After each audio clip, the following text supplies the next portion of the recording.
અમે નિશાળની અંદર ભણતા હતા ત્યારે અમે 3 મિત્રો હતા. ખાસ મિત્રોનું નામ નહીં લઉં, પણ જ્યારે નિશાળથી અભ્યાસ અમારો પૂરો થયો, અમે નિશાળ છોડી ખેતીના કામમાં ટોણા. ત્યારે અમારો જે મિત્ર હતો એ હાલ દુઃખના હાલા ગાઈ રહ્યો છે.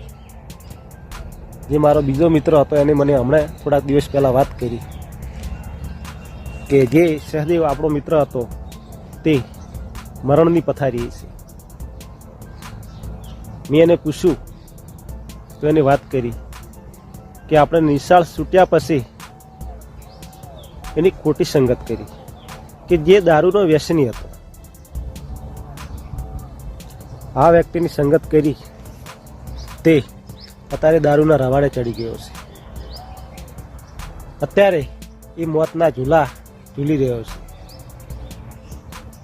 બહુ દુઃખ થયું છે મને આજે કે મારો મિત્ર આરી હાલતમાં. કહેવત છે ને કે લોકો કહે છે કે બાપડાને દુઃખ છે, તો ના, દુઃખ નથી.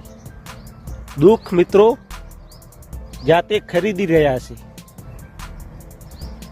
અડા ઉપર જઈ અને જે કોથળીઓ ખરીદે છે દારૂની, તે દુઃખ નથી.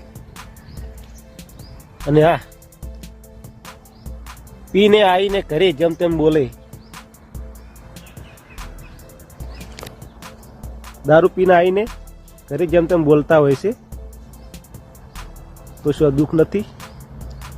તમારા કારણે આખું તમારું પરિવાર તકલીફમાં મુકાય છે અને તમારા લીધે 2-4 વ્યક્તિ મહેમાન ઘરે આવતા હોય પણ તમારું ઘર ભૂલે છે. શું દુઃખ નથી? તો બસ હું તો એટલું જ કહીશ કે કોઈ વ્યસન કરશો ને ભાઈ. આપણું જે આ જીવન છે બહુ સરસ ભગવાને આપ્યું છે, એને નિર્મળતાથી જીવતા શીખો અને બીજાને જીવવા દો. સવાર ઉઠીને સરસ કામ કરો, જે કામ કરતા હોય તે, પણ કોઈને કલંક લાગે એવું કામ ના કરો. રાધે રાધે.